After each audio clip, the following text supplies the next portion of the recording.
بسم اللہ الرحمن الرحیم۔ السلام علیکم ناظرین، میں ہوں وسیم احمد اور آپ دیکھ رہے ہیں تازہ ترین حالات و واقعات پر تبصروں اور تجزیوں کا پروگرام زمانہ گواہ ہے۔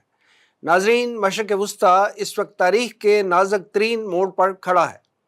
اسرائیل اور امریکہ کی ایران کے خلاف جنگ نے چند دنوں میں خطے کے کئی ممالک کو اپنی لپیٹ میں لے لیا ہے، اور اسٹریٹ آف ہرمز کی بندش کی وجہ سے دنیا بھر میں تیل اور گیس کی قیمتیں بڑھ چکی ہیں، اور یہ جنگ اب محض ایک علاقائی تنازع نہیں رہا بلکہ عالمی معیشت اور سیاست پر اس کے گہرے اور دورس اثرات مرتب ہونا شروع ہو چکے ہیں۔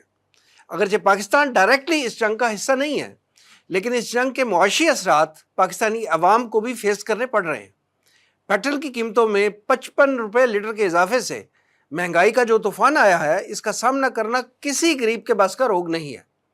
پاکستان سمیت دنیا کے کئی ممالک کی سٹاک مارکیٹس کریش کر چکی ہیں اور سرمایہ داروں کے اربوں نہیں کھربوں روپے ڈوب گئے۔ امریکہ اور اسرائیل کو بھی یہ جنگ بہت مہنگی پڑ رہی ہے، اور کہا یہ جا رہا ہے کہ $20,000 کا ایرانی ڈرون گرانے کے لیے $40 لاکھ خرچ کرنے پڑ رہے ہیں۔ یہ جنگ آئندہ چند دنوں میں کیا رخ اختیار کرے گی؟ امریکہ اور اسرائیل اس جنگ کو مذہبی جنگ کا روپ دینے میں کامیاب ہوں گے یا نہیں؟ اور کیا یہ جنگ احادیث مبارکہ میں بیان فرمائی گئی الملحمۃ العظمیٰ ارمیگڈون ہے یا نہیں؟ اور کیا امریکہ اور اسرائیل ایرانی مزاحمت سے تنگ آ کر اس جنگ میں خدا نخواستہ نیوکلیئر آپشن استعمال کر سکتے ہیں؟ ہم آج کے پروگرام میں ان تمام سوالوں پر تجزیہ حاصل کرنے کی کوشش کریں گے۔ میرے ساتھ تشریف فرما ہیں ترجمان تنظیم اسلامی جناب رضا الحق صاحب، ان کے ساتھ تشریف رکھتے ہیں معروف دانشور اور مصنف جناب پروفیسر محمد یوسف اروان صاحب۔ آئیے گفتگو کا آغاز کرتے ہیں۔ پروفیسر صاحب، یہ فرمائیے گا کہ ایران کے سپریم لیڈر علی خامنائی صاحب کی شہادت کے بعد عین جنگ کے دنوں میں انہوں نے اپنا تیسرا رہبر معظم جو ہے مجتبیٰ خامنائی صاحب کو چنا ہے۔ آپ ان کے اس تقرر کو کس نظر سے دیکھتے ہیں؟ آپ کیا سمجھتے ہیں کہ وہ اپنے والد محترم کی لیگیسی کو لے کے چلیں گے، یا اسرائیل اور ایران کے ساتھ جو جنگ جاری ہے اس میں کسی ڈیل کی طرف بڑھ سکتے ہیں وہ؟ بہت بہت شکریہ۔ آپ کے سوال کے کئی پہلو ہیں، مگر پہلا سوال کا جواب تو یہ ہے کہ ایران کی قیادت جو ہے وہ ثابت قدم ہے الحمدللہ، اور انہوں نے جو رویہ اپنایا ہے وہ ایک باغیرت قوم کا رویہ اپنایا ہے، اور اگر ہم اس کو لوٹ کے بھی دیکھیں تو یہ وہ رویہ ہے جو حماس نے اپنایا تھا۔ انہوں نے سرنڈر نہیں کیا۔ اگر ان کے والد صاحب نے سرنڈر نہیں کیا تو مجھے توقع ہے کہ یہ بھی سرنڈر نہیں کریں گے۔ اور جہاں تک ڈیل کا تعلق ہے، ڈیل بھی حالت جنگ میں جو ہوتی ہے سرنڈر کی کیفیت ہوتی ہے یا پھر برابری کی کیفیت میں جو امن کی صورتحال ہوتی ہے۔ اب جیسے ہمارے یہاں پر مارکہ حق میں ہوا تھا، اگر جنگ رکی تھی تو ایک حریف ہارا ہوا تھا، انہوں نے ہار تسلیم نہیں کی۔ یہ بہت بڑی بات ہے، اور اس حوالے سے ایران کی اس قیادت کو اپریشیٹ کرنا چاہیے۔ دوسری بات کہ اس قیادت یہ مجتبیٰ خامنائی صاحب جو ہیں یہ ڈیل کر لیں گے، میرا نہیں خیال کہ ڈیل یہ کریں گے، اور اگر یہ ڈیل کریں گے تو وہ بھی بے معنی، میننگ لیس اور بیکار ہوگی، کیونکہ یہاں اہداف بہت واضح ہیں، اور ان اہداف میں بہتر یہی ہے کہ وہ کہتے ہیں نا کہ جس دھج سے کوئی مقتل میں گیا وہ شان سلامت رہتی ہے، یہ جان تو آنی جانی ہے، اس جان کی تو کوئی بات نہیں، تخت یا تختہ۔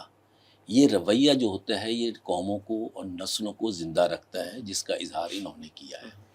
اور جس سے پہلے اگر ہم ماضی میں دیکھیں تو ڈیل چلتی رہی ہیں، معاہدے ہوتے رہے ہیں، مگر وہ سارے معاہدے طاقتور اور کمزور کے درمیان ہونے کی وجہ سے بیکار رہے ہیں۔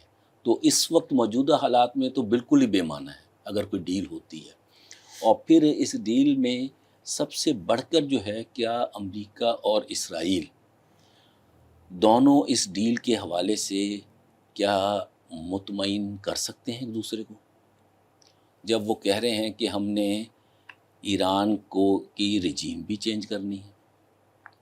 رجیم جو ڈیلے ہوئی ہے اس بار، اس میں ایک سبب یہ بھی ہے کہ ایران، اسرائیل اور امریکہ نے عوام الناس کو سڑکوں پر لے کر آئے تھے، مگر اس کا جواب اس قیادت نے سختی سے دیا، اور وہ سختی کی کیفیت یہ تھی کہ ابھی تک عوام الناس سڑکوں پر ان کے خلاف نہیں آئے دوبارہ، اور امریکہ کہتا بھی رہے تو نہیں آتے۔ اس کے دو سبب ہیں، ایک تو یہ کہ ان کی یعنی اس مظلوم کیفیت اور شہداء کی، اس کی وجہ سے عوام الناس میں بھی ان کا اثر پڑا، اور دیگر عالم اسلام پر بھی، جس کی وجہ سے امریکی صدر صاحب جو ہیں وہ تو ایرانی قوم کو اکسا رہے تھے کہ جناب آپ باہر نکلیں، ان کا اقتدار کا خاتمہ کریں اور جو ہے ایران پہ قبضہ کریں۔ اکسانے کے باوجود جو ہے انہوں نے جس یونٹی کا مظاہرہ کیا ہے، جس محبت اور عقیدت کا اظہار کیا ہے، وہ دیدنی ہے، وہ قابل تعظیم ہے۔ اور پھر یہ ہے کہ اب اس بار عوام الناس سڑکوں پر نہیں آ رہے ٹرمپ کے کہنے کے باوجود، یا اسرائیل کی اس یعنی جارحانہ رویوں کے باوجود۔ اس کا یہ سبب بھی ہو سکتا ہے کہ امریکہ دعوے زیادہ کرتا ہے، اس کی کامیابی کم ہوتی ہے۔ اگر انہوں نے عوام الناس کو لاکھوں کے بھی جلوس نکلے ہیں، بلکہ بعض اوقات تجزیہ نگار کہتے ہیں کہ کبھی 50,000 کا تھا تو کبھی 1 ملین کا جلوس بھی نکلا ہے، مگر جب ان کے ساتھ رویہ اپنایا گیا کہ بھی امریکہ کو کہ اب یہ آ جائے، اب آ جائے، اوپنلی کہہ رہے تھے، اور شاہ آ جائے، تو اس کا جب تدارک اس قیادت نے کیا تو اب سڑک پر کوئی نہیں آ رہا، کسی کو ٹرمپ کی بات کا یقین نہیں۔ جب عوام الناس کو یقین نہیں رہا تو کیا قیادت اس پہ عمل کر لے گی؟ میں یہ سمجھتا ہوں کہ یہ شاید ڈیل نہ کریں، مگر ڈیل کے کر بھی لیتے ہیں تو اس وہ بے معنی ہوگی اور حالات قابو میں نہیں آئیں گے، کیونکہ ایک طرف لڑنے کے لیے عزم موجود ہے، استقامت موجود ہے، دوسری طرف اہداف کے حصول کے لیے کوئی رویہ نہیں بدلا، اور اس میں سب سے زیادہ تکلیف دہ بات جو ہے، جو الٹیمیٹلی وہ ایران کی تباہی ہے، کیونکہ ان کی فضائی تحفظ کم تھا، مگر اس کے باوجود اگر خدا نخواستہ حالات بگڑتے بھی ہیں تو امریکہ اور اسرائیل کی وہی کیفیت ہوگی جو جنگ عظیم دوم میں برطانیہ کی ہوئی تھی، کہ جنگ جیت کے ہارے۔ ٹھیک، ذوالفقار صاحب، جیسا کہ آپ جانتے ہیں کہ حال ہی میں امریکی صدر نے روسی صدر پوٹن کو فون کیا ہے، اور جنگ کی ایک طرح سے بریفنگ دیتے ہوئے انہیں کہا کہ ہم اس جنگ کے مقاصد حاصل کر چکے ہیں اور عنقریب ہم اس جنگ کا خاتمہ کرنے والے ہیں۔ اس کے مقابلے میں ایرانی قیادت کی طرف سے جو جواب آیا کہ جناب یہ جنگ جو ہے اسرائیل اور امریکہ نے شروع کی تھی اور ختم جو ہے وہ ایران کرے گا، یعنی انہوں نے کلیئر کٹ ایک طرح سے وارننگ دی کہ یہ جنگ اب آپ کے اختیار میں نہیں ہے، یہ اب ہم نے ختم کرنی ہے۔ آپ یہ فرمائیں کہ یہ جنگ کیا رخ اختیار کرتی ہوئی نظر آتی ہے آپ کو؟ نحمدہ و نصلی علی رسولہ الکریم، اما بعد فاعوذ باللہ من الشیطان الرجیم، بسم اللہ الرحمن الرحیم۔ جی وسیم بھائی، آپ کی بات اور پروفیسر صاحب کی بات کو ہی آگے بڑھاتے ہوئے دیکھیے، امریکہ اگر یہ کہتا ہے، یا ٹرمپ امریکہ کا صدر ہے، وہ یہ کہتا ہے کہ جنگ ہم اپنے اہداف کو تقریباً حاصل کر چکے ہیں اور بہت جلد جنگ کو ختم کرنے والے ہیں، تو وہ یہ ایک قابل یقین بات نہیں ہے، اور اس کی وجوہات ہیں، بہت ساری وجوہات ہیں۔ بنیادی وجہ یہ ہے کہ جنگ شروع بھی اسرائیل کے کہنے پر، جو صہیونی لابی ہے اس کے کہنے پر، اور ان کا جو دباؤ امریکہ کے اندر موجود ہے، اثر و رسوخ موجود ہے، ان کے کہنے پر اس کا آغاز کیا گیا تھا۔ اور ہم کہا کرتے تھے، عام طور پہ سنا بھی یہی کرتے تھے کہ عوام کو کچھ معلوم نہیں ہوتا، حکمران اپنی مرضی سے کرتے ہیں۔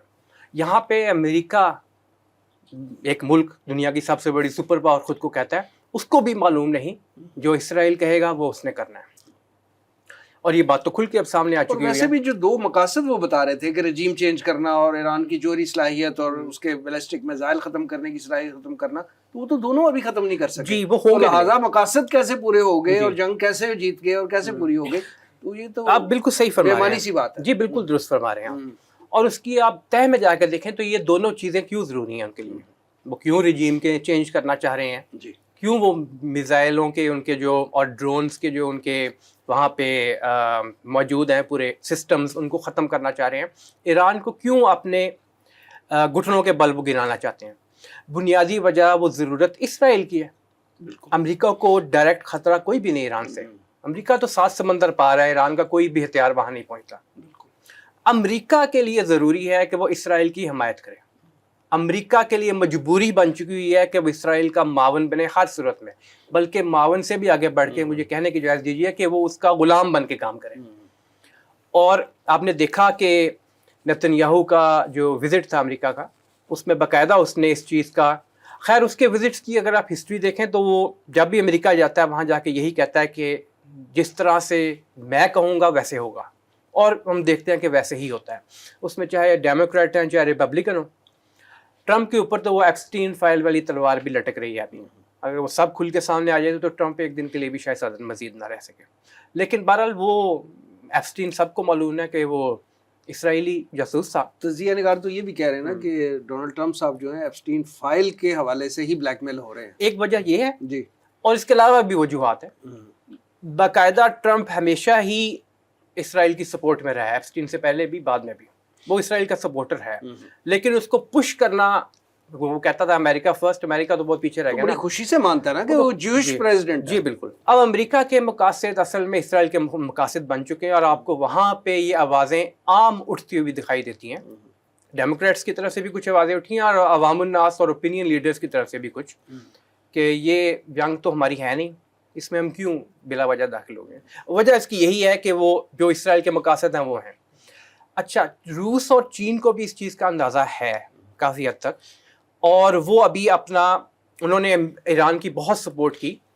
جیسا کہ ہم پہلے بھی اس فورم سے تذکرہ کر چکے ہیں کہ چین کی طرف سے باقاعدہ گزشتہ ماہ، یعنی کہ جنگ سٹارٹ ہونے سے پہلے ایک ماہ تک، روزانہ ایک چارٹرڈ جہاز ایران جاتا تھا اور پھر واپس آتا تھا، پھر جاتا تھا، پھر واپس آتا تھا. اور وہاں پہ وہ گمان یہی ہے کہ اسلحہ اور اس طرح کی چیزیں پرووائڈ کرتا رہا ہے. روس اور ایران کا تو بہرحال جو ایک ان کا تعاون ہے عسکری لحاظ سے وہ سب کے سامنے ہے.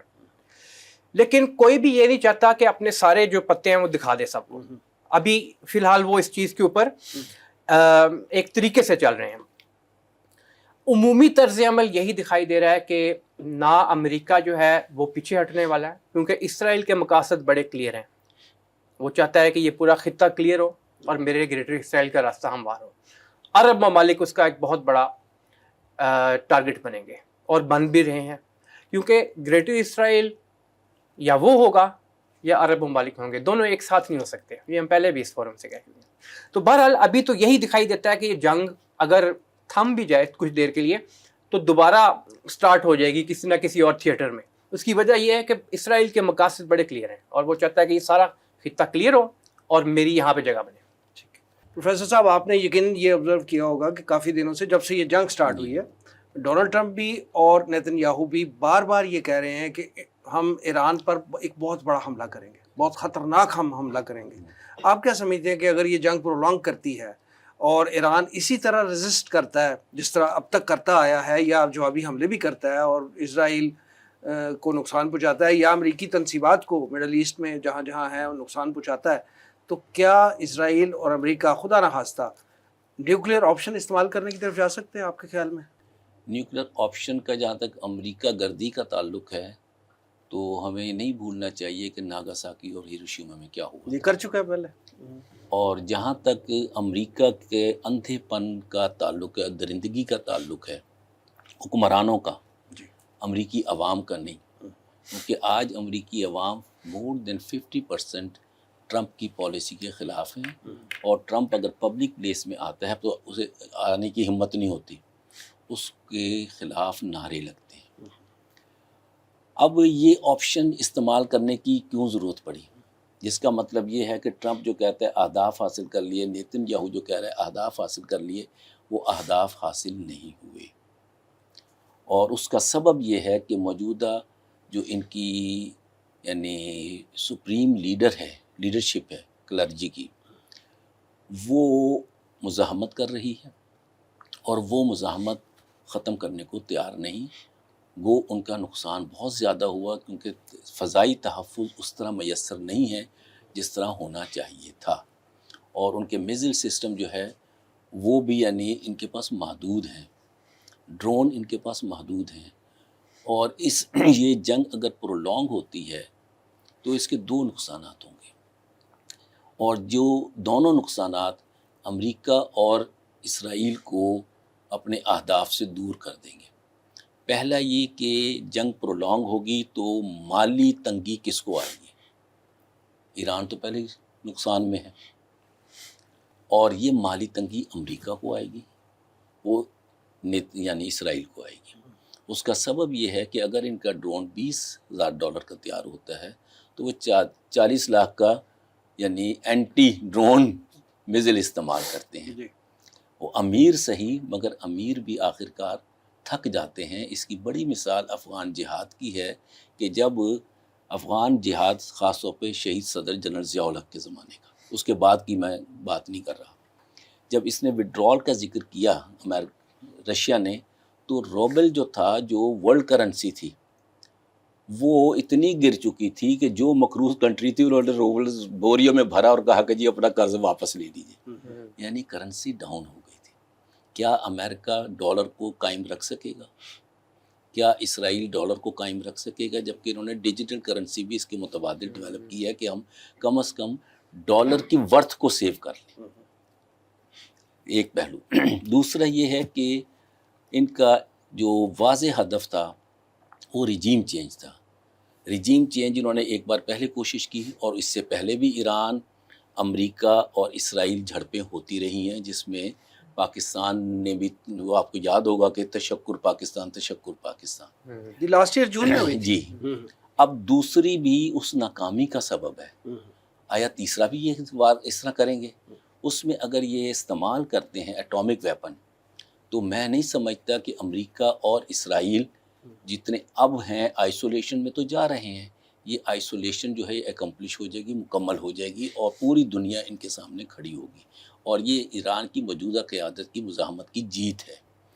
تھرڈ، کیا یہ شاہ کو دوبارہ لے آئیں گے؟ اب تو وہ شاہ کو لانے میں بھی یا نہیں نعرہ نہیں لگا رہے کہ جی دوبارہ، اس کا ذکر ہی نہیں کرتے، نعرہ لگانے والا ہی کوئی نہیں باہر آ رہا، کیا کریں وہ؟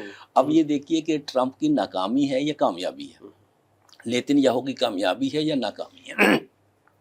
پھر یہ ہے کہ تخریب آسان ہوتی ہے، تعمیر مشکل ہے۔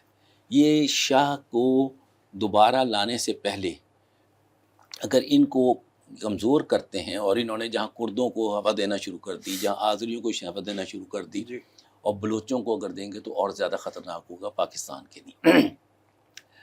اور یہ اگر چلتے ہیں تو یہ جغرافیکل ڈس انٹیگریشن کی طرف جاتا ہے، اور اس میں اسرائیل کا سب سے بڑا راز یہ ہوتا ہے کہ وہ اپنے ارد گرد اسمال ویسل اسٹیٹس ڈیولپ کرتا ہے، طاقتور اسٹرانگ گورنمنٹ نہیں کرتا۔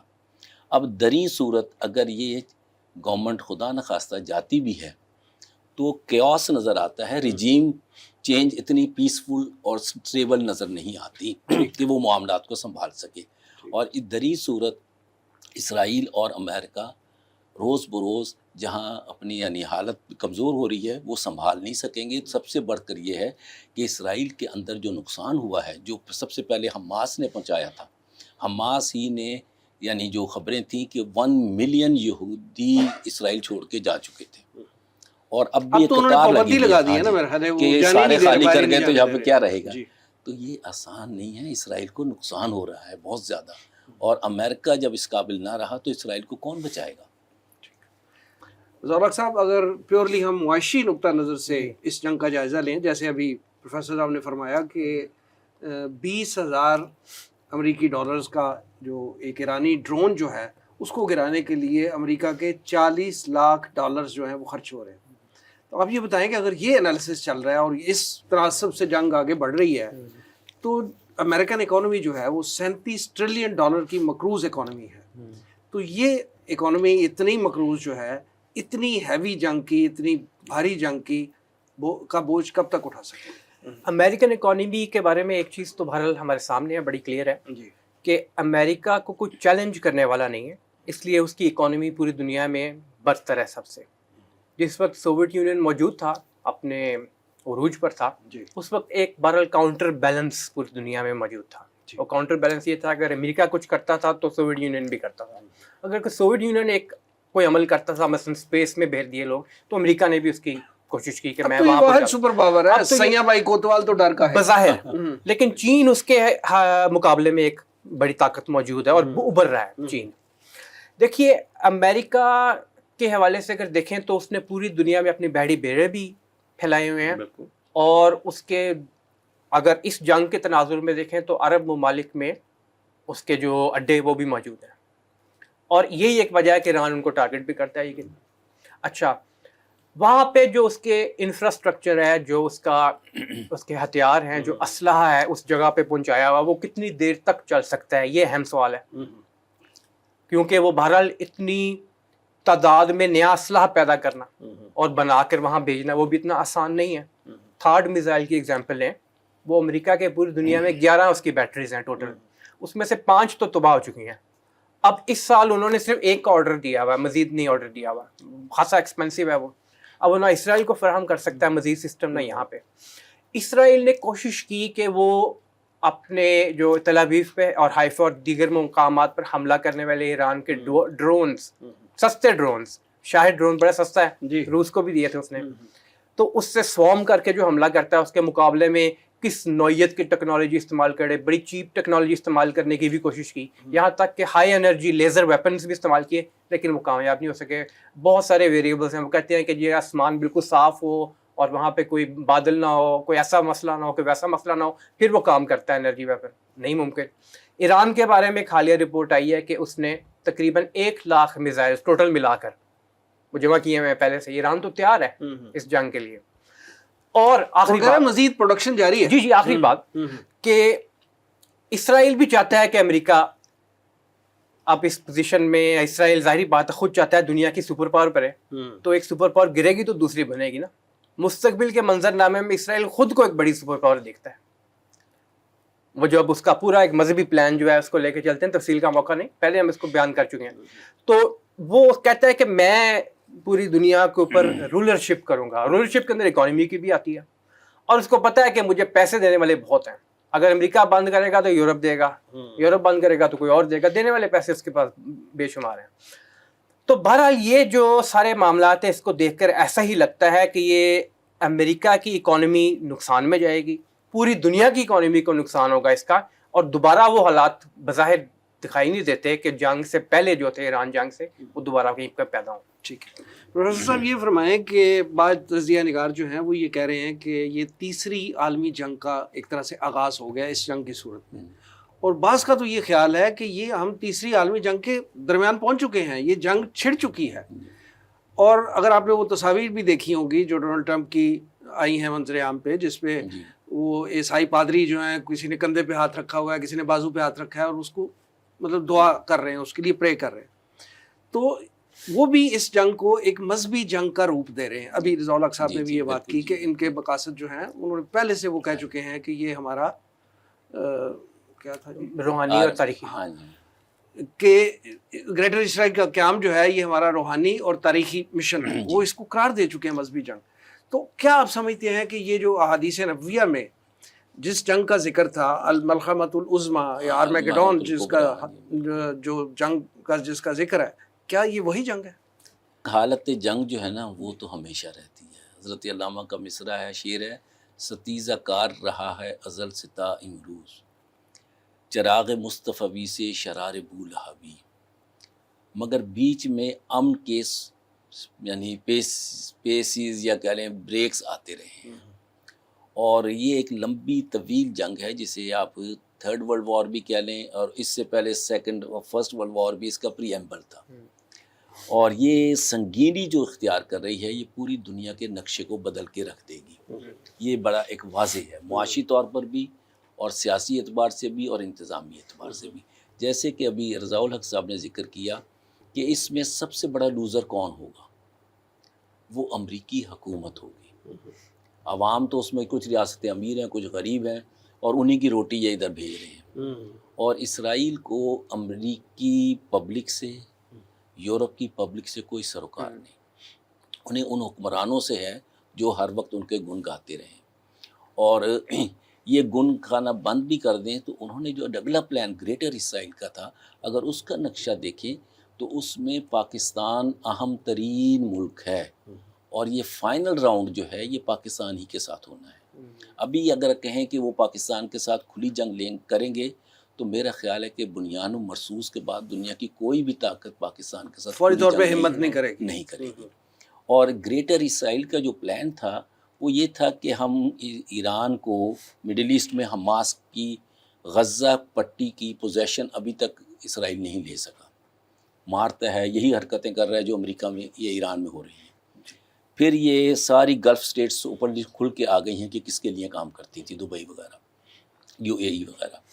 اب جب ایران کی بھی ڈس انٹیگریشن ہوتی ہے، اس سے پہلے ایران کے بہت سارے معاملات، ایران کا جو سب سے بڑا المیہ ہے کہ وہ اپنے اندر کی صفوں کی صفائی پہلے نہیں کر سکے، اور اس کا سبب یہ دیکھیے کہ القدس کا سربراہ بھی موساد کا آدمی ہے۔ احمدی نژادی نے جو خبریں دی ہیں کہ جس شخص کو ہم اپنا کمیٹی کا ممبر بناتے ہیں پتہ لگتا ہے وہ بھی موساد کا ہے۔ اور یہ بھی دیکھیں نا کہ ان کے ٹاپ لیول کی قیادت، چاہے وہ سیاسی ہو، وہ عسکری، اس کی اور ہی نہیں ہے۔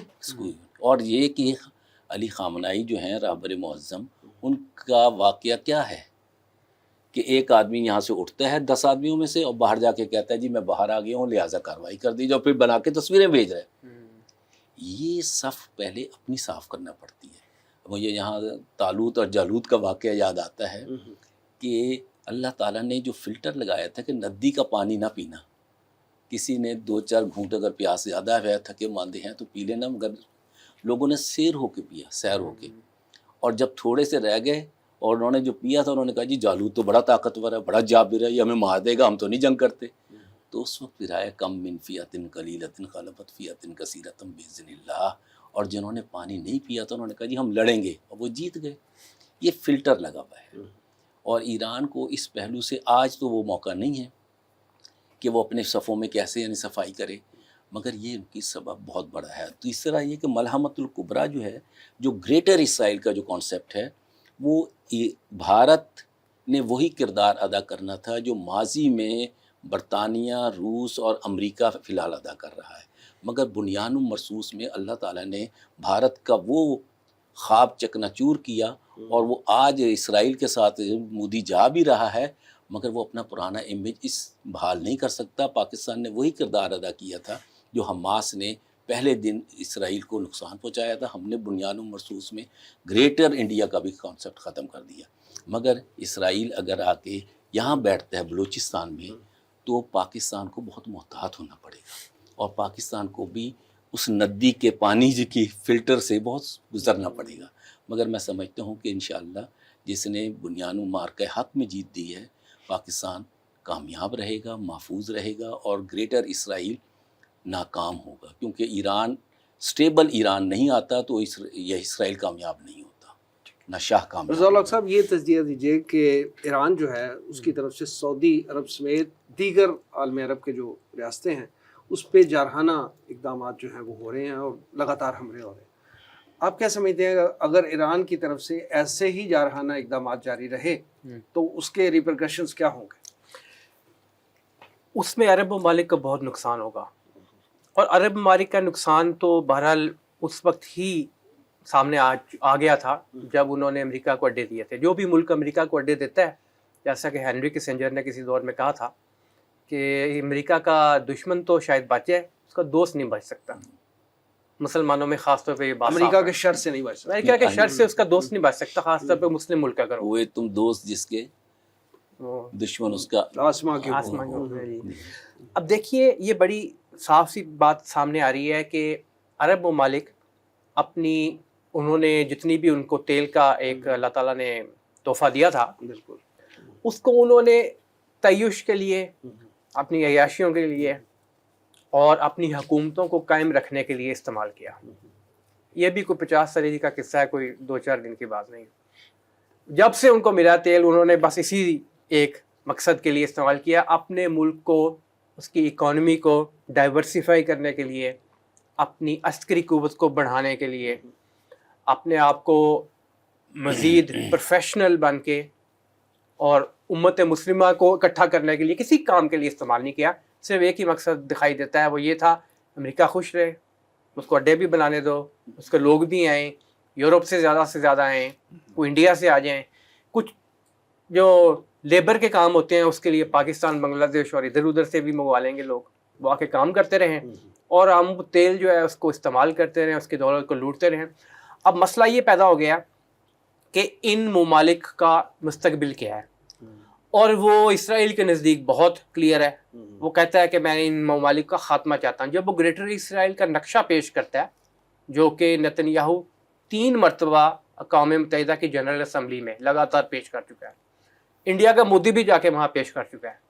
وہ جو ایک آپ کو یاد ہوگا India Europe middle east economic corridor کا نام سے ہے وہ یہی تھا, اس اجلاس میں انہوں نے پیش کیا تھا, گریٹر اسرائیل کا تھا. جی امریکہ بھی آن بورڈ تھا اس کے, اور کہا تو یہ جا رہا تھا کہ یہ چائنا کے BRI کے خلاف ہے, ایک درجے میں ہے, لیکن زیادہ اہم یہ تھا کہ وہ اس خطے میں اجارہ داری قائم کرنے کے لیے تھا اسرائیل, اور اسی کے لیے سارا کام چل رہا ہے. تو جب اس کی اجارہ داری قائم کرنے کے لیے کوشش جاری ہوگی, اس میں عسکری سطح پہ بھی استعمال ہوگا معاملہ, اس میں معاشی سطح پہ بھی ہوگا, معاشرتی سطح پر تو حملے جاری ہیں ہر جگہ پہ, تو یا وہ رہے گا یا یہ رہیں گے, جس سے پہلے میں نے عرض کیا. تو ان کو سمجھنے کی ضرورت ہے عرب ممالک کو کہ یہ وقت جو ہے اپنے دشمنوں کو پہچان کر ان سے جان چھڑانے کی, اور مسلم امہ جو ہے وہ, یا مسلم ممالک کہہ لیں آپ 57 جو ہیں, وہ منیمم ایجنڈا کے اوپر تو اکٹھے ہوں, اور وہ منیمم ایجنڈا یہ ہو سکتا ہے کہ ہم آپس میں اکٹھے ہوں گے, اتفاق اتحاد ہوگا تو ہم دشمنوں کے وار سے بچ سکیں گے. بالکل ٹھیک. سعودی عرب کو بھی پتا ہے میرا دشمن اس وقت کون ہے سب سے بڑا, لیکن ڈر یہ ہے کہیں ہماری اکانومی نہ ختم ہو جائے, بادشاہت نہ ختم ہو جائے. سب کو پتا ہے اس بات کا. ایون ایران کو بھی یہ اس کے لیے ضروری ہے کہ وہ ماضی کی غلطیاں نہ دہرائے, جو اس نے پروکسیاں کھڑی کر دی تھی جا کے پورے سر آپ کی بات نظریاتی طور پہ تو بالکل ٹھیک لگتی ہے کہ اتحاد اور اتفاق جو ہے وہ ہونا چاہیے, لیکن عملی طور پہ ایسا ہو نہیں پا رہا نا. کیوں نہیں ہو پا رہا؟ قسمتی کہہ رہے ہیں دیکھیں نہیں, بس صرف قسمت سے نہیں ہوتا سب کچھ. امریکہ, یورپ کے اکثر ممالک, مغربی یورپ خاص طور پہ, اسرائیل, انڈیا, یہ سب اگر سیم پیج پہ ہو سکتے ہیں تو مسلم ممالک کو کیا مصیبت پڑی, یہ نہیں ہو سکتے. ان کو سمجھنے کی ضرورت ہے کہ یہ وقتی مفادات تو وقتی مفادات ہیں, اگر یہاں رہنا ہے اور اپنی بادشاہت بھی اگر قائم رکھنی ہے تو اچھے تعلق آپس میں استوار کرنے کی ضرورت ہے. امریکہ جو ہے وہ طے کرنے جی کی بالکل, امریکہ نہیں اس کو سپورٹ کرے گا. اب دیکھ لیں اب امریکہ نے کیا کیا. پروفیسر صاحب, تازہ ترین اطلاعات کے مطابق جو ہے ماضی کی طرح عراق ایک دفعہ پھر جو ہے امریکہ ایران جنگ کا پراکسی میدان بننے جا رہا ہے. جی جی بالکل صحیح. آپ یہ اس خطے میں جو ریسنٹ ڈیولپمنٹ ہونے جا رہی ہے اس پر آپ کیا کہیں؟ یہ محاذ مشترکہ ہے. صدام حسین کو نکالنا, اور جس شان سے صدام حسین نے جان دی, جی اس نے عربوں کی روح, پرانی روح کو, قرون اولیٰ کے مسلمانوں کی روح کو زندہ کیا تھا, جس شان سے اس نے قبول کی شہادت. تو یہ ایک نیچرل ہے, اور ان کا مل جانے سے کیوس, انارکی اور سول وار دونوں چیزیں بڑھیں گی. اور یہاں پر امریکہ کی, ایران کی مدد سے ہی عراق میں گورنمنٹ لائی گئی تھی, اور ان کا آپس میں متحد ہونا میرے خیال سے کوئی بعید از قیاس نہیں ہے. لہٰذا یہ مشترکہ محاذ ہی کھلے گا, اور اس خطے میں نئی بہت بڑی بڑی تبدیلیاں آئیں گی. دوسری بات جو میں محسوس کرتا ہوں کہ میں دو باتیں یہاں ذکر کروں گا. ایک تو یہ کہ ایران نے اپنے طور جو فیصلے کیے یا جیسے بھی کیے وہ بلیسنگ ڈسگائز بھی ہیں. جب اسرائیل سے جنگ ہے, امریکہ کو تو کوئی میزائل نہیں مار سکتے ہیں, نہ انہوں نے مارا, مگر جتنے میزائل اسرائیل پہ مارے ہیں اس سے زیادہ اسلامی ممالک پر مارے ہیں. بیک وقت اسلامی ممالک کو ناراض کرنا نامناسب تھا. اور اس میں دیکھیے کہ اللہ تعالیٰ نے کیا تدارک کیا. اللہ تعالیٰ تو فرماتے ہیں کہ میں تمہیں کھلے دشمن بھی جانتا ہوں. اس اقدام کی ایک معذرت بھی تو آئی ہے نا ایرانی صدر کی طرف سے. معذرت آئی تھی, مگر اس کے باوجود حملے جاری رہے. حتیٰ کہ جو ان کے پریس صدر ہیں انہوں نے تو معذرت بھی کی اور کہا کہ ہم کوریڈور اسرائیل اور امریکہ کے علاوہ ہرمز جو ہے وہ کھول دیں گے اور وہ اپنے معاشی معاملات آسان رکھیں. مگر یہ الگ بات ہے, جو ہے وہ ہم صرف بین کیا ہے ہم نے اسرائیل اور مگر عملاً نہیں ہو سکا. اس کے باوجود کہا کہ ان دونوں کے لیے کیا, باقی کسی کے لیے نہیں کیا, مگر لیکن عملاً ایسے نہیں ہو رہا. پھر اس کے باوجود اسرائیل پہ حملے کیے, ان ممالک پہ کیے. اب اس کا کیا ہوا فائدہ فرینڈ؟ ایک تو یہ کہ پاکستان کا جو ایکارڈ ہے ڈیفنس پیکٹ, وہ بہت بری طرح متاثر ہوتا ہے. یہ اسرائیل اور امریکہ کی سازش تھی انڈائریکٹلی. انہوں نے مینیج کی کہ اگر یہ ڈرون گرتے ہیں یا میزل گرتے ہیں سو کالڈ امریکن اڈوں پر, تو جوابی سعودی گورنمنٹ کرے گی, جواب عرب ممالک کریں گے, تو یہ آپس میں لڑیں گے, کلیم کریں گے کہ بھائی آئے ہمارے ساتھ مل کے لڑیں, یہ لڑیں گے, ہم تماشا دیکھیں گے. وہ پھاپا کٹنی جو ہوتی ہے نا, یہ وہ رول تھا. مگر آفرین پاکستان کی قیادت پر, اور خاص طور پر اس آرمی چیف کی جس نے اس معاملے کو ٹھنڈا رکھا, عربوں کو سب کو سمجھایا کہ آپ ایران پر حملہ نہیں کریں گے, آپ صبر کریں, ان اللہ مع الصابرین. آپ یہ دیکھیے کہ ان ممالک میں سے کسی نے بھی ایران پہ حملہ نہیں کیا. یہ چیف بار بار جاتے ہیں، ڈیفینس لوگوں منسٹر سے بھی ملتے ہیں، اور یہ پاکستان کا بہت پازیٹیو سائن ہے، اور امریکہ اور اسرائیل کو بہت بڑی شکست ہے۔ تیسرا جو ہے کہ یہ جنگ جو ہے یہ زیادہ کھیل جو طول پکڑے گی یا تیزی آئے گی یا سنگینی آئے گی، سپٹمبر میں نیتن یاہو کا الیکشن ہے، اور اس شخص نے سارا کریڈٹ لینے کے لیے ایک محاذ جیتا نہیں، دوسرا محاذ کھول دیا، تیسرا کھول دیا۔ ستمبر بہت دور ہے، دور اس سے ہے۔ پہلے کتنے دن ہیں، ہاں کتنے جی، مہینے مگر ہیں، میں نہیں سمجھتا وہ کہ تو ہر دن اور رات میں جو ہے مگر وہ اس فیصلہ کے کرنے کی طرف جا رہے ہیں۔ اس کے باوجود جنگوں میں فیصلے جس طرح انہوں نے پھیلا دیے ہیں، یہ شاہ کو ایک سٹیبل ایران کے ساتھ نہیں لا سکتے۔ اگر اس میں کامیابی نہیں ہوتی تو اسرائیل اور امریکہ دونوں کو نقصان ہے، اور شاہ کو لانے کا فقط ان کا ایک مقصد ہے کہ وہ اب شیعہ ملیٹنسی کو قبول نہیں کر رہے، کیونکہ یہ خطہ ایک تجارتی راہداری بن رہا ہے سی پیک کی۔ اس کے لیے انہوں نے سافٹ ایران کا امیج لانا تھا شاہ کے ذریعے، مگر شاہ طاقتور ہوگا تو آئے گا نا، وہ معاہدے اس وقت کرے گا۔ میں سمجھتا ہوں کہ اس دریں صورت یہ جو سعودی عرب یہ پہ حملے ہوئے یا ان اڈوں پر حملے ہوئے، اس سے پورے خطے میں امریکی اڈے جو ہیں وہ غیر محفوظ ہو گئے، اور امریکہ کو یہ جو نقصان پہنچا ہے کہ وہ اس خطے میں ایک یعنی ڈومینیئرنگ رول جو تھا وہ اس کا ڈیمینش ہوا ہے، مگر اس میں جوابی کارروائی سے روکے رکھنا وہ ہمارے پاکستان کا کردار ہے، خاص طور پہ ہمارے آرمی چیف کا، اور یہ بہت پازیٹیو سائن ہے۔ اور یہ پاکستان تیسری بات، اس سارے کھیل میں پاکستان کی طاقت بحال ہے، یہ لڑ کے کمزور ہو رہے ہیں، یہ مالی طور پہ کمزور ہو رہے ہیں، یہ اسلحے کے حساب سے کمزور ہو رہے ہیں، اور پاکستان کا آج بھی وار پوٹینشل ان ایکسپوزڈ ہے۔ پاکستان کسی سے میزائل لے کے نہیں لیتا، وہ خود بناتا ہے، اور پاکستان کی یہ طاقت جو ہے اللہ تعالیٰ نے کسی بڑے مارکے کے لیے، فائنل راؤنڈ کے لیے محفوظ رکھی ہوئی ہے، ہمیں تیار رہنا چاہیے۔ ضیاء الحق صاحب یہ فرمائیں کہ امریکہ ایران جنگ کی وجہ سے پوری دنیا میں عالمی مارکیٹ میں تیل اور گیس کی پرائسز جو ہیں وہ بڑھ رہی ہیں، آپ کے خیال میں یہ کرائسس کس حد تک بڑھ سکتا ہے، اور آپ کی نظر میں اس کا حل کیا ہے؟ غالباً کل کی بات دیکھ رہا تھا تو اعداد و شمار کے مطابق 78 ممالک میں تقریباً تیل کی قیمتیں بڑھ گئی ہیں اس جنگ کی وجہ سے؟ جی، اس جنگ کی وجہ سے۔ ٹھیک۔ اور دنیا کی ویسے مارکیٹ میں دیکھیں تو کروڈ آئل یا برینٹ آئل جسے کہتے ہیں، اس کی قیمتیں تو بہت بڑھ گئی ہوئی ہیں، کچھ نیچے بھی آئیں لیکن پھر بڑھ گئیں۔ اس کا اثر اسٹاک مارکیٹس میں دیکھ سکتے ہیں، وہ بھی گریں ساری دنیا کی۔ معاشی لحاظ سے جن ممالک نے سٹور کیا ہوا تھا تیل، وقتی طور پہ وہ شوق سے بچے ہیں، لیکن ان کو اپنے ریزروز کم کرنے پڑ رہے ہیں۔ امریکہ کو تو شاید فوری طور پہ اتنا نقصان نہ پہنچے، فوری طور پہ بڑی اکانومی ہے، بڑا ملک ہے، لیکن بہرحال اس کو ڈینٹ ضرور پڑے گا۔ ایران پہلے ہی سینکشنز کا مارا ہوا ہے، اس کو مزید کتنا ماریں گے آپ؟ اس کو اس چیز کا اب نہیں ہے، اس کے لیے تو زندگی موت کا معاملہ ہے نا، اس نے تو اپنی جان بچانی ہے اس وقت جیسے بھی بچ سکے۔ اسرائیل کو بھی تقریباً ساری دنیا سے ہی فنڈز آتے ہیں، عرب ممالک بھی دیتے رہے ہیں فنڈز، امریکہ بھی دیتا ہے، دوسرے بھی دیتے ہیں، تو وہ اپنا پلان لے کے آگے چل رہا ہے۔ چین، روس، پاکستان سمیت ایشیا کے ممالک، اکثر یورپ کے اندر بہت بڑا بحران ہے۔ آبنۂ ہرمز اگر بند ہے جیسے ہو رہی ہے، اور اب یہ بھی خبریں آ رہی ہیں کہ وہاں پہ وہ نیچے بارودی سرنگیں بھی بچا رہے ہیں آبنۂ ہرمز میں، تو وہاں پہ کوئی بھی آئے گا تو جب چاہیں وہ اس کو اڑا بھی دیں، اور وہ کوئی جلدی سیٹل ہونے والا معاملہ بھی نہیں ہے۔ دنیا کے 20% تیل اور خطرناک اور لیتھل ثابت ہوگا۔ 20% تیل تو دنیا کا وہاں بند ہو گیا، صرف چین کو جا رہا ہے، بالکل، باقی تو پریکٹیکلی بند ہے، اگرچہ جو بھی بیانات آ رہے ہیں سامنے۔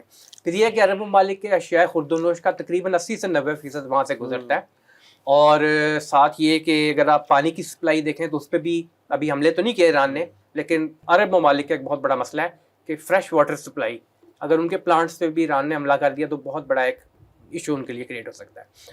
پاکستان کے لیے یہ ہے کہ ہمیں ایک تو آلٹرنیٹیو ذرائع تیل کے وہ دیکھنا پڑیں گے، جس طرح بھارت نے روس سے حاصل کیا۔ ٹھیک ہے، ہمارے یہاں ایک مسئلہ ہے کہ وہ تیل جو روس سے آتا ہے اس کو صاف کرنے کا ہمارے پاس میکنزم نہیں ہے، تو وہ ڈیولپ کرنے کی ضرورت ہے۔ پوری دنیا سے جہاں جہاں سے بھی تیل مل سکتا ہے وہ لے کے اور پلاننگ کے ساتھ اس کو بچائیں، اور وزیر اعلیٰ صاحبہ کا جو 11 ارب کا طیارہ ہے وہ بیچیں، بہت سارے مسائل حل ہو جائیں گے۔ اس طرح کے آپ اگر ٹاپ کی سطح پہ اگر دیکھیں تو قیادت کی سطح پہ کئی مسائل ہیں جو حل ہو سکتے ہیں، اور پھر عوام تک آہستہ آہستہ وہ چیز آپ پہنچائیں۔ جب عوام دیکھیں گے کہ قیادت بھی یہ کر رہی ہے، وہ بھی کفایت شعاری کر رہی ہے، تو وہ بھی کریں گے۔ دوسرا یہ کہ انرجی کے آلٹرنیٹیو ذرائع بھی تلاش کریں۔ مثال کے طور پہ آپ کی سولر انرجی ہے، ونڈ انرجی ہے، نیوکلیر انرجی ہے، اس کے اوپر ذرا کام زیادہ بڑھائیں. یہی ایک حل ہے. اس وقت یہ جلدی ختم ہوتا ہوا دکھائی نہیں دے رہا، جیسے پروفیسر صاحب نے بھی تذکرہ کیا. پروفیسر صاحب جیسے ابھی ضیاء صاحب فرما رہے ہیں کہ جو ہماری وزیر اعلیٰ صاحبہ ہیں وہ 11 ارب کا اپنا طیارہ بیچیں تو اس سے بھی خاصے فنڈز جو ہیں وہ پاکستان کو آئیں گے. تو آپ یہ فرمائیے کہ حالیہ بین الاقوامی جو حالات تھے اس کے پیش نظر وزیر اعظم پاکستان نے جو کفایت شعاری اور بچت کے جو اقدامات اناؤنس کیے ہیں، آپ کے خیال میں وہ کتنے فائدہ مند ثابت ہو سکتے ہیں؟ یہ 100% فائدہ مند ہو سکتے ہیں اگر اس پر امپلیمنٹ کیا جائے. اور یہ اگر بہت بڑا اگر ہے. جی.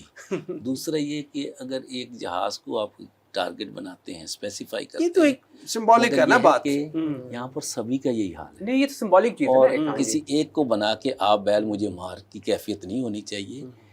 ان کے چچا جان نے جو کفایت شعاری کا رویہ اپنایا ہے اس کو عام کرنا چاہیے. دوسرا، انہوں نے آئل کا جو سبسٹیٹیوٹ کیا سعودی عرب سے ڈیفنس پیکٹ ہونے کی وجہ سے، وہ یعنی بحر احمر ریڈ سی سے لمبے راستے سے بھی تیل پہنچانے کا راستہ بنایا ہے. یہ ایک بہت بڑا پازیٹیو سائن ہے. مگر مالی تنگی تنگ کرتی ہے. عوام الناس غربت سے مر رہے ہیں اور یہ دشمن کا بہت بڑا ہتھیار ہوتا ہے. اس ضمن میں حکومت کو اپنی ساری پالیسی ریوائز کرنی چاہیے. اور میں یہاں یہ کہوں گا، سب سے پہلے اپنے ملازمین کو تسلی دیں، اطمینان دیں، ان کو اتنی روٹی دیں کہ وہ اپنا گھر چلا سکیں. ملازمین سے مراد ملازمین پورے فیڈرل اور پروونشل امپلائیز اور پینشنرز، یعنی انہیں معاشی فکروں سے آزاد کریں. کم از کم ان کے جو بنیادی مطالبات ہیں وہ پورے کریں. پھر دوسرا یہ ہے کہ جو بے بہا خرچ ہوتا ہے اپنے یعنی معاملات میں، اس میں خود یعنی نگرانی کر کے اس کو آدھا کریں، آدھے سے بھی کم کریں. اگر آپ کو یاد ہو کہ یوسف علیہ السلام کو کہ کرائسس انہوں نے جو خواب دیکھا 7 سال خوشحالی کے، 7 سال بدحالی کے، قحط سالی کے، مگر 7 سال کی خوشحالی کو 7 سال کی قحط سالی میں کو بھی خوشحالی میں بدلا اپنے یعنی وائز پالیسی سے. اور حکومت کے پاس یہ آپشن ہے کہ جو اس نے اقدام اٹھایا اس پہ امپلیمنٹ ہی کر دیں تو بڑی بات ہے. اور میں سمجھتا ہوں کہ اگر یہ نہیں کریں گے تو پاکستان میں بد امنی پھیلے گی، بے اطمینانی پھیلے گی، بے چینی پھیلے گی، اور وہ الٹیمیٹلی پاکستان کے اندر بھی عوام الناس میں اشتعال پھیلنے کی وجہ سے جو کیفیت میں عراق اور ایران میں ذکر کر رہا ہوں وہ پاکستان کے اندر بھی ہو سکتی ہے. جو مہنگائی کا عالم ہے، جو پیٹرول بڑا ہے، کیا ملازمین اس میں گھر چلا سکتے ہیں؟ یہ تو پاکستان پہ اللہ کا کرم ہے کہ ہم پنجاب جو ہے یہ زرعی لحاظ سے دنیا کا بہترین علاقہ ہے، اور ہم کم از کم اپنا یعنی کھانے پینے کا معاملہ اپنے آپ طے کر سکتے ہیں، ہمیں باہر سے نہیں لانا. مگر پھر بھی حاکموں کی پالیسی جو ہوتی ہے حکومت کی وہ بنیاد ہوتی ہے. اس ضمن میں انہیں سب سے زیادہ پرائیورٹی عوام الناس کو اطمینان میں بے چینی سے دور رکھنا بہت ضروری ہے. اگر یہ نہیں کریں گے تو یہاں پر بھی تبدیلیوں کا راستہ کھل سکتا ہے. ضیاء صاحب فائنلی یہ فرمائیں کہ امریکہ اور اسرائیل کی یہ جو حالیہ جنگ ہے، اور اس سے پہلے بھی جو اسرائیل غزہ پہ جو 2-2.5 سال جو اس نے ظلم ڈھائے ہیں، اس کی وجہ سے، اور پھر عالم عرب میں دوسرے ممالک کے ساتھ اسرائیل کو تسلیم کرنے کی جو پالیسی امریکی دباؤ پہ چل رہی تھی، اس وجہ سے اسرائیل کا خطے میں اثر و رسوخ تو بڑا ہے، اس کا انفلوئنس بڑا ہے. آپ یہ فرمائیں کہ مستقبل قریب میں جیسے ہی یہ حالات ذرا نارمل ہوں گے جنگ کے، تو اس کا اثر و رسوخ مزید بڑھے گا اور گریٹر اسرائیل کی طرف دن بدن بڑھ رہا ہے.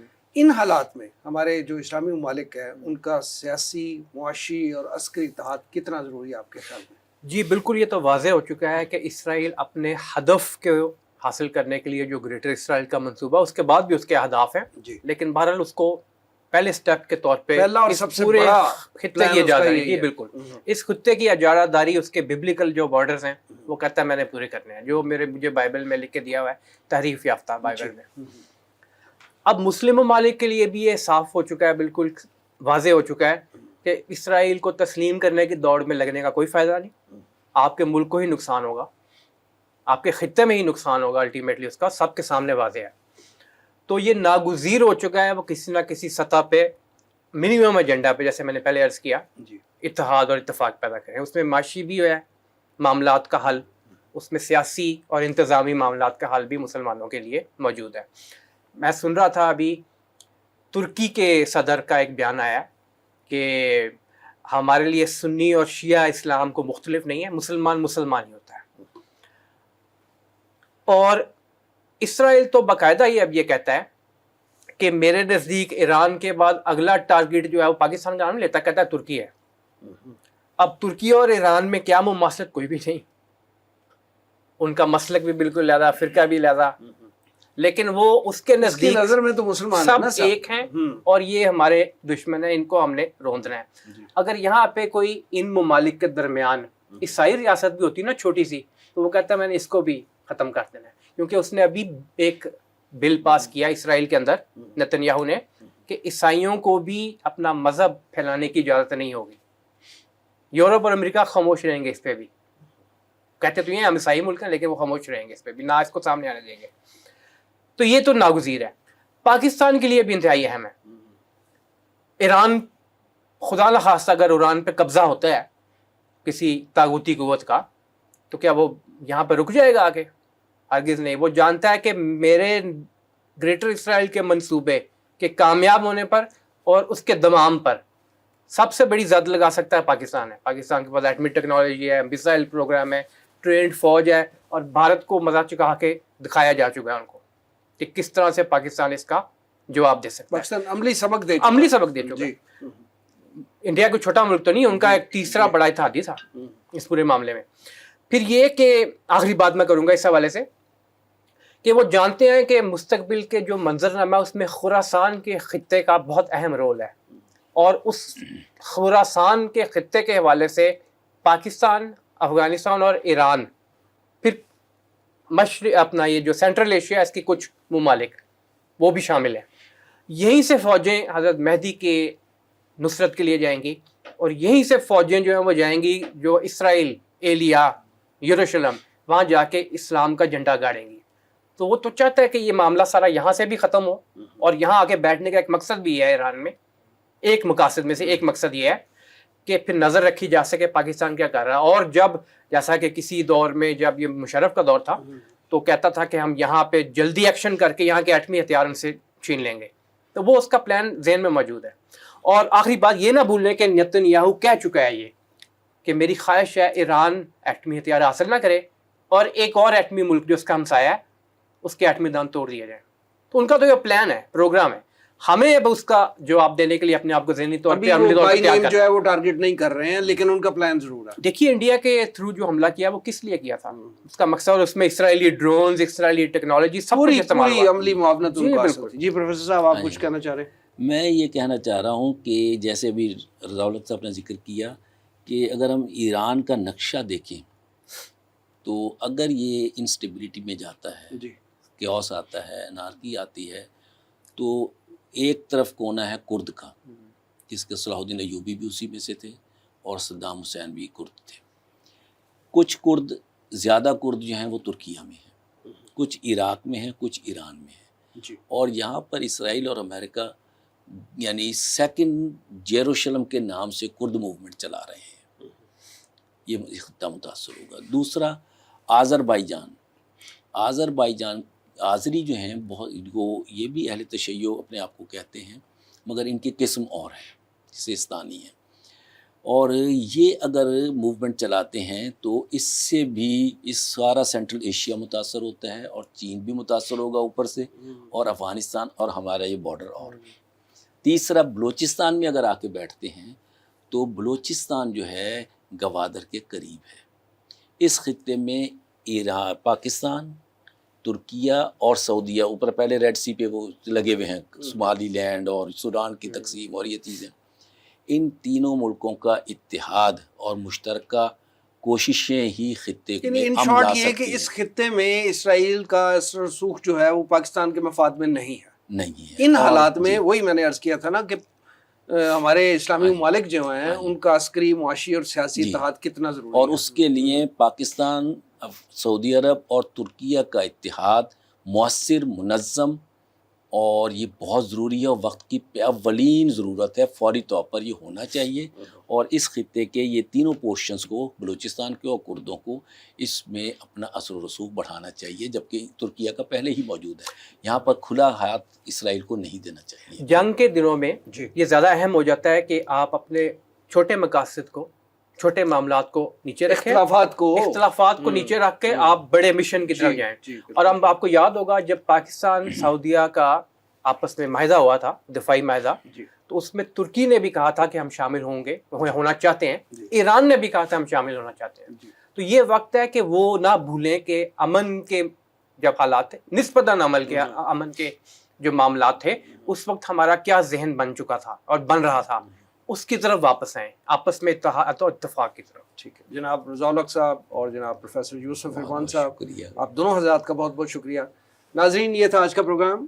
آج کے لیے اتنا ہی. ہمارے تمام سوشل میڈیا پیجز پر اس پروگرام کو فیڈ بیک ضرور دیجیے گا. آپ ہمیں ای میل بھی کر سکتے ہیں. ہمارا ایڈریس ہے media@tanzeem.org.